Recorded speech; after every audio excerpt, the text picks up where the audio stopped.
Hi, I'm Matt from eSpares. Cooking with a dirty oven doesn't just stink out your kitchen, it can also sour the food that you're cooking as well. I'm going to show you how to give your oven a really deep clean, the sort of thing you should probably do about once a year. You're going to need some rubber gloves, some bin liners, lots of kitchen towel and some ordinary kitchen spray, a bowl and a scourer.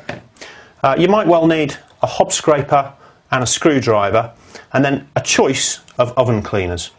So for the non-caustic method, you mix yourself a thick paste of soda crystals with water, smear it all over the inside of the oven, leave it overnight, and then brace yourself for some serious scrubbing. Well, you could use a non-toxic cleaner like this Overruns cleaner from Electrolux. However, I'm going to go for the full-on chemical assault from Mr. Muscle. Now, that means I need to make sure that the kitchen is well ventilated, so let's open the windows. If yours is an electric oven like this one, do make sure that you're switched off at the mains. Now, there are three main areas that I'm going to be concentrating on: the door, the shelves and shelf supports, and the main cavity of the oven. If yours is a self-cleaning oven, you'll only really need to do the door and the shelf and shelf supports. You'll need to refer to your instruction manual on how the self-cleaning part works. So let's start by removing the door itself. On this one, I just need to flick this catch on either hinge, and then the door should just lift straight out.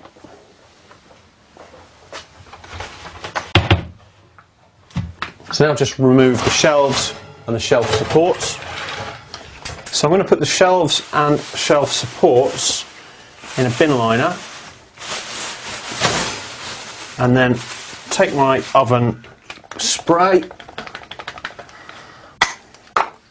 and give it all a really good spray. So that's really nicely covered in the spray. Just going to loosely tie that bag off and then go and put that outside and let it do its work. So now let's spray the main cavity of the oven. Do avoid spraying into the fan or on the elements or around the pilot light if it's a gas oven.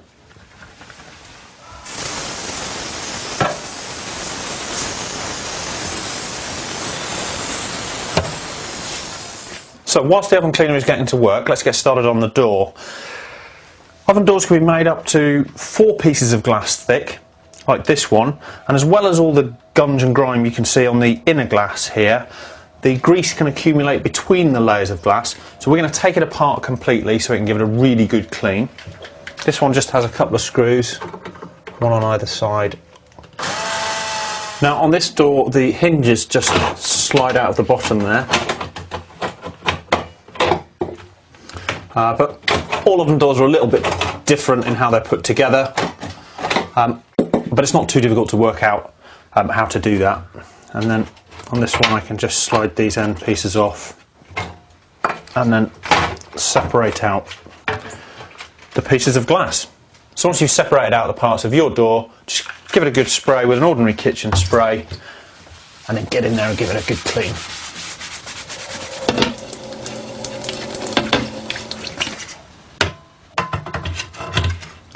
For this innermost piece of glass with the heaviest stain on, I'm going to give it a good spray with my ordinary kitchen spray and then use this glass scraper, and that will soon fetch that off. Okay, so that's the last piece of glass in place, and I just need to put the door back together. So let's get the shelves and supports out of the bag one at a time. Just get them in some warm soapy water with our scourer. Yeah, and that's coming off nice and easy. Okay, let's crack on and clean the cavity of the oven. You'll see I've got my scourer and my bowl of water ready, and I've also got a bin bag on hand, because we're going to start by getting a load of paper towel and giving it a good wipe, get all that thick gunge out of there. So that's the thickest of it out. I'm going to go with a scourer now and really have a good go at those burnt on stains. So let's give it a last dry round with the kitchen towel. So I'm just going to give the fascia and the knobs a clean. If any of the knobs are particularly messy, then you can just replace those. They'll be available on the eSpares website. And once I've done this, I can put everything back together again.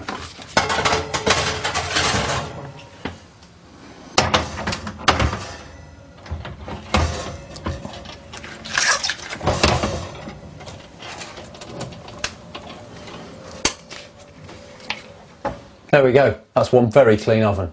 Now all that's left for me to do is put the power back on, put it on a high heat for about 20 minutes, and that'll burn off any excess cleaner which is still left in there.